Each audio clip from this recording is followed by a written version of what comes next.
Wentz, Darnold, or Trubisky. Yeah, no, I would go Trubisky. Not it's like if they were all in a draft and you had to pay him the same amount, It's I Wentz. would. It's Wentz. It's Wentz. But that's not the question here. I say Trubisky because he's the easiest to get and he's the easiest to move on from. It's basically a flyer. Yeah, you're probably right. I'm still going to say Carson Wentz. Give me the contract. He's been an MVP candidate. I think he's not a tier 1 quarterback, but with Kyle Shanahan, if you can rebuild him, get him to play good football with better mechanics, I think you can make it work and have a very high-level player. I don't see a high-level player ever from Trubisky. And with Darnold, I don't know how people see the highest of level players. He's not physically on the level of Carson.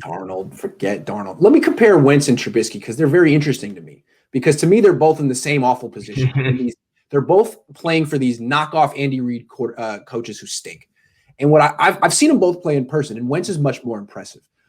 Bigger, more daring, more aggressive. But what Wentz does is like he's in this offense that sucks, and he's got no weapons and no offensive line. And he's like, all right, I'm going to be Superman today. I don't care. I'm going to scramble. I'm going to throw down the field. I'm going to play the way I want to play. And if we lose, I don't care.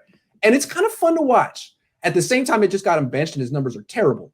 But I don't hold it against him. That's just his approach to playing in a terrible offense. And that's his prerogative. Yeah. Trubisky's kind of on the other side. It's like, I'm in a terrible offense, but I'm going to try to please Matt Nagy. I'm going to try to do what he wants. I'm going to try to follow the structure of the play. And then you stink too. And now he blames you. So you get blamed in Philly if you go off script. You get blamed in Chicago if you stay on script. It's a terrible script. That's, to me, the difference. Like, Trubisky's more of a people pleaser. He hasn't gotten the second contract. He's like, let me try to do what Matt Nagy's asking, and it sucks. Wentz is like, I can do whatever I freaking want. I got $120 million. I'm a good athlete. This play sucks. I'm not throwing the 7-yard out. I'm going to hold it and try to get the big play. That's Wentz. Yeah. That's true. But I just think with Wentz, with Trubisky at the end of the day, there's just something missing with him physically. His mechanics throwing the ball are just all over. And he has no confidence. He's broken. You got to really see the field too. He struggles to see the field too. For me, Wentz, everything has been there, and we've seen everything in moments. I don't think he's put it together at the level that you would expect from somebody like him. But Kyle Shanahan got a 6-year extension to do what?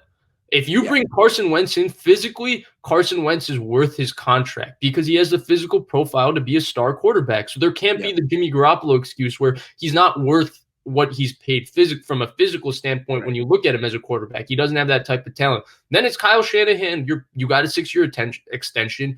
You've raved about Carson Wentz in the past. Yes. This is an opportunity. You can he can be worth his contract. You just have to make him worth his contract. That's right. And like, if it works out with Carson Wentz on the Niners, you have a MVP quarterback. Yeah. You have potentially the best player in the league. If it works out with Mitchell Trubisky on the Niners, you have maybe Ryan Tannehill. Maybe. And that's like borderline top 10. So yeah, if you could get Carson Wentz and you know it's going to work out, swing for the freaking fences. Only issue with getting Carson Wentz is you trade a pick, you give him money, and he did just get benched. There are issues with him. It's not as simple as you bring him on the Niners and he definitely tears it up. I think there's some questions there about him. So the way I'm starting to read it with Carson Wentz's contract, just what people are saying, the Eagles might have to do what they did with what the was it the Osweiler thing? Yeah, the Texans with the Osweiler, where you trade the pick. It's a salary dump. Yeah. Well, if you're getting a pick and Wentz, I'd do it in a heartbeat. Better than Osweiler, though. But he's also more expensive than Osweiler. So way more expensive. And the Eagles kind of like, once they've benched him for Jalen Hurts, like I'm very interested to see, because I don't think Hurts is going to be any better. I think he's going to struggle because there's so many things wrong. It's a horrible offense. It's a horrible offensive line. It's a horrible set of receivers. So I'm interested. I gotta go. We got one more question. But Shanahan talks in 15 minutes, and I gotta prepare. But Joseph 209, you spent $3. I would hate to someone to give me a tip and me to not acknowledge it. Thank you, Joseph. The question, real quick, 30 seconds, Vish. If Bosa plays good next year, will he get contract? No. I don't think they'll extend him because there's still too many variables with the cap, and I think they're going to expect him to stay healthy one more year. If he didn't get hurt this year, then it would have been a no-brainer. He would have gotten his extension after year 3. I didn't expect you to say that. Interesting answer.